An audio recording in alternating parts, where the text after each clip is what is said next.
এই পার্লামেন্টের সৌন্দর্য বিধানের জন্য উনাকে দুঃখ প্রকাশ করতে হবে এবং উনার বক্তব্য সংসদের এই কার্যপ্রণালী থেকে এক্সপাঞ্জ করতে হবে। যদি এইটুকু করে আমরা বসবো, না হইলে এখানে বসা অপমান নিয়ে আমাদের এখানে বসার কোনো প্রশ্নই উঠে না। মানে শাহবাগ স্কোয়ারে বক্তৃতা দিয়া পার্লামেন্টে বক্তৃতা দেওয়া এক কথা না। প্রথম কথা হচ্ছে নির্ধারিত আমি কাউকে উদ্দেশ্য করে বলি নাই। আমি কাউকে বললেন আমি তো আপনারা কথা বলার সময় কথা বলি নাই। আজকে নতুন করে তিনি এই শব্দগুলো উচ্চারণ করেন নাই। সংসদ অধিবেশন যেদিন থেকে বসা শুরু হয়েছে সেদিন থেকেই তিনি তুচ্ছ তাচ্ছিল্য করে সবাইকে বক্তব্য। মাননীয় স্পিকার, ধন্যবাদ। আমি প্রথমে বলেছিলাম যে দিনে দুপুরে প্রকাশ্যে অস্ত্র ব্যবহার করে সাধারণ মানুষের নাগরিকের কাছ থেকে ছিনতাই হচ্ছে, রাহাজানি হচ্ছে, সেই ব্যাপারে বর্তমান স্বরাষ্ট্রমন্ত্রী কি ভূমিকা নিচ্ছেন এবং পরবর্তীতে সরকার দলীয় এমপি সহ বিরোধী দলীয় এমপিদেরকে যে হামলা শিকার হয়েছে, সেই হামলায় যে মামলা হয়েছে, সেই মামলার আসামিদেরকে গ্রেপ্তার না করে বরং উল্টো যে মিথ্যা মামলা হয়েছে তার প্রেক্ষিতে সেই আসামিদেরকে গ্রেপ্তার করে যে আইনের শাসনের টোটাল কবরচনা করা হচ্ছে, এই ব্যাপারে বর্তমান স্বরাষ্ট্রমন্ত্রী পদক্ষেপ জানতে চাচ্ছি। স্বরাষ্ট্রমন্ত্রী। শাহবাগ স্কোয়ারে বক্তৃতা দিয়া পার্লামেন্টে বক্তৃতা দেওয়া এক কথা না। প্রথম কথা হচ্ছে নির্ধারিত আমি কাউকে উদ্দেশ্য করে বলি নাই। আমি কাউকে বললেন আমি তো আপনারা কথা বলার সময় কথা বলি নাই।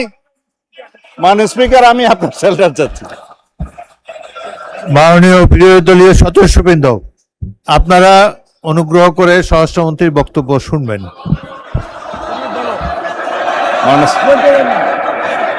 Yes, I withdraw. ঠিক আছে।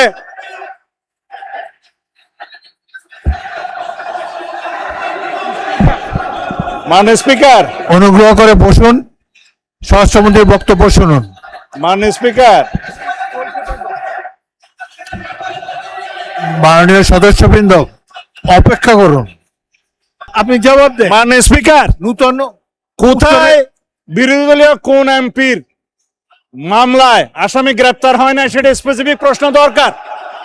বলেন, তারপর বলেন। এবং কোথায় ছিনতাই হয়েছে, আসামি গ্রেপ্তার হয় নাই, সেটার স্পেসিফিক বর্ণনা দরকার।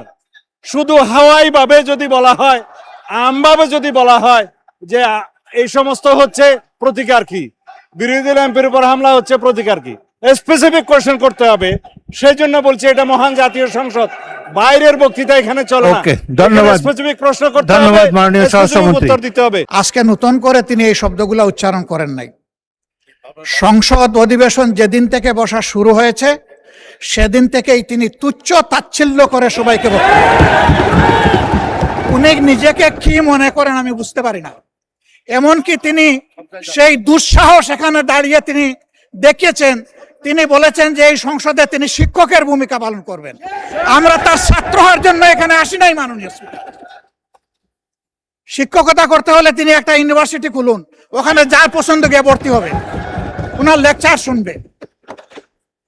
আজকে একই বক্তব্যে দুইবার উনি অ্যাটাক করে ফেললেন। আমার সঙ্গীরা তো মনে করে, আমি নিজেও মনে করি যে এইটা কালচারাল না, এইটা পার্লামেন্টারিয়ান ফেসিজম। এটা হওয়া উচিত না। উনি এই পল্টন আজকে নতুন করে বলেন নাই, হিট দিয়ে কথা বলেন নাই। আজকে আমি সুস্পষ্টভাবে দায়িত্ব নিয়ে বলছি, এই পার্লামেন্টের সৌন্দর্য বিধানের জন্য উনাকে দুঃখ প্রকাশ করতে হবে এবং উনার বক্তব্য সংসদের এই কার্যপ্রণালী থেকে এক্সপাঞ্জ করতে হবে। যদি এইটুকু করে আমরা বসবো, না হইলে এখানে বসা অপমান নিয়ে আমাদের এখানে বসার কোনো প্রশ্নই উঠে না। মানে আপনাকে ধন্যবাদ। মাননীয় সদস্যবৃন্দ, জাতীয় সংসদ জনগণের আশা আকাঙ্ক্ষা প্রতিফলন করার জন্য সবাই আমরা দায়িত্ব পালন করছি। সংসদ